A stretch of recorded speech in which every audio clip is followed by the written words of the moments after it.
సంస్థల్లో రెగ్యులర్గా చేస్తున్న కొంతమంది ఉద్యోగులు అయితే ఇక్కడికి రావడం జరిగింది. వాళ్ళకు గత 10 నెలలుగా జీతాలు రావట్లేదు అని చెప్పేసి వాళ్ళు గోడు పడుతూ ఈరోజు ప్రజాపాలన కార్యక్రమంలో నిర్వహిస్తున్న దామోదర రాజనరసింహ గారి ఆధ్వర్యంలో నిర్వహిస్తున్న ఈ ప్రజాపాలన కార్యక్రమానికి రావడం జరిగింది. ఒకసారి వాళ్ళతో మాట్లాడదాం. సార్ నమస్కారం. నమస్కారం సార్. ఎక్కడి నుంచి వచ్చి సార్ ఏంటి అసలు? మేము woven drugs and pharmaceutical company నుంచి వచ్చినాం. మా సంస్థలో 300 మంది ఉద్యోగులను పనిచేస్తున్నాం. గత డిసెంబర్ 2023 నుంచి 10 నెలలుగా మాకు జీతాలు చెల్లించడం లేదు. ఎంతోమంది అధికారులకు మా సమస్యలు వివరించాం, కానీ ఎవరు కూడా పట్టించుకోవట్లేదు. యాజమాన్యం కూడా ఎలాంటి స్పందన లేదు. వాళ్ళ ఇంటికి వెళ్ళి అడిగాం. 10 నెలలుగా వాళ్ళ కంపెనీకి కూడా రావట్లేదు. Woven drugs and pharma, Gaddapotharam, Kazipally, Sangareddy మండలం. 3 నెలల వరకు ఎదురు చూసాం. 3 నెలల తర్వాత కంపెనీ అమ్మేస్తున్నాము, మీరు ఎక్కడికి వెళ్ళకండి అని చెప్పి మమ్మల్ని బలవంతంగా కంపెనీలో ఉంచారు. వేరే వాళ్ళకి అమ్ముతున్నాము, మిమ్మల్ని కూడా వాళ్ళు ఆ కంపెనీ వాళ్ళు తీసుకుంటారు, మీకు జీతాలు, మీకు రావాల్సిన గ్రాడ్యుటీ అన్నీ ఇస్తాము, మీరు దయచేసి ఉండండి అని చెప్పేసి ఇదిగో అమ్ముతున్నాం, అదిగో అమ్ముతున్నాం అని చెప్పి అలా కాలయాపన చేసుకుంటూ 5 నెలలు గడిపారు, 6 నెలలు గడిపారు. 6 నెలలు గడిచిన తర్వాత మేము బ్రతకలేని పరిస్థితులలో చావడానికి కూడా సిద్ధపడి ఇలా చావడానికి ఎస్ఆర్పి ప్లాంట్ పైకి దూకి చచ్చిపోదాం అని చెప్పేసి అంటే కూడా యాజమాన్యం కనీసం కంపెనీకి రాకుండా అలాంటి వైఖరిని చేసింది. 6 నెలలు చూసాం. అప్పుడు లేబర్ కమిషనర్ గారు కంపెనీకి వచ్చారు. మా సమస్యను సుమోటోగా తీసుకొని మేము పరిష్కరిస్తామని చెప్పేసి లేబర్ డిపార్ట్మెంట్లో కేసు ఫైల్ చేస్తాం. అది గత 3 నెలలుగా అది నడుస్తూనే ఉంది. కానీ మేము 10 నెలల నుంచి జీతాలు లేక చాలా ఇబ్బంది పడుతున్నాం.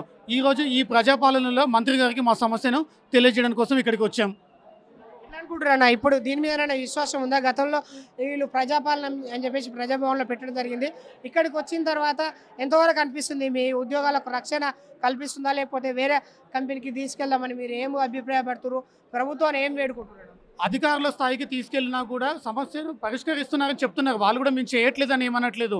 కాకపోతే కానీ మంత్రుల స్థాయికి తీసుకెళ్తే ఖచ్చితంగా మా 300 మంది కుటుంబాలు రోడ్డున పడకుండా ప్రభుత్వం మమ్మల్ని ఆదుకుంటుంది.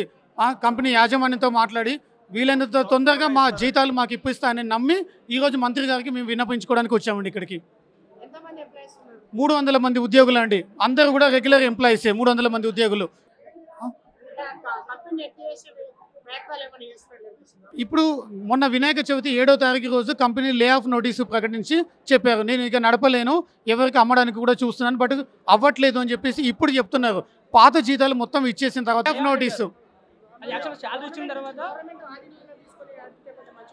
అది లేబర్ కోర్టు చట్టంలో ఉంటుందని చెప్పేసి అక్కడ ప్రొసీడింగ్ చేస్తున్నారు.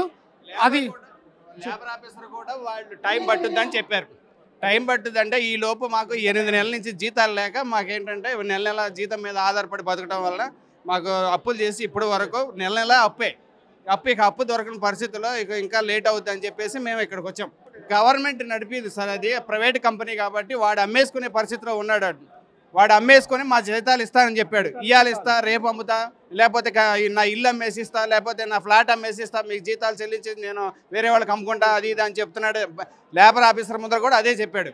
వాళ్ళు కూడా 3 మీటింగులు పిలిచారు. 3 మీటింగుల్లో కూడా నేను ఇస్తాను, పూర్తిగా గ్రాడ్యుయేట్తో చెల్లించేస్తాను, ఇదిగో కంపెనీ అమ్ముతున్నా అని చెప్పేసి వాళ్ళ ముందర కూడా అట్లాగే చెప్పి లాస్ట్ మంత్ 10 నెలలకు కానీ 2 నెలలు జీతాలు వేసి మళ్ళీ 8 నెలల జీతాలు అట్లాగే పెండింగ్లో ఉండిపోయినాయి. మాకు అసలు ఆ ఇంట్రెస్ట్ కట్టుకోవడానికి కూడా సరిపోలేదు ఆ 2 నెలలు. ఈ కనీసం 8 నెలల జీతాలైనా కంపల్సరీగా ఇప్పిస్తారని చెప్పేసి మేము అక్కడ ఇక్కడ సీఎం దగ్గర, ఇక్కడ ప్రజాపాలన దగ్గర, అక్కడ ప్రజావాణి దగ్గర, లేబర్ ఆఫీస్ అందరికీ కంప్లైంట్ ఇస్తున్నాం. మా మూమెంట్ అయితే కొంచెం ఫాస్ట్గా అవ్వట్లేదు. ఇట్లా మా మంత్రి గారి దగ్గరికి వస్తే న్యాయం జరుగుద్దని వస్తున్నాం సార్. ఎంతవరకు అనేది మా ప్రభుత్వాల చేతిలో ఉంది.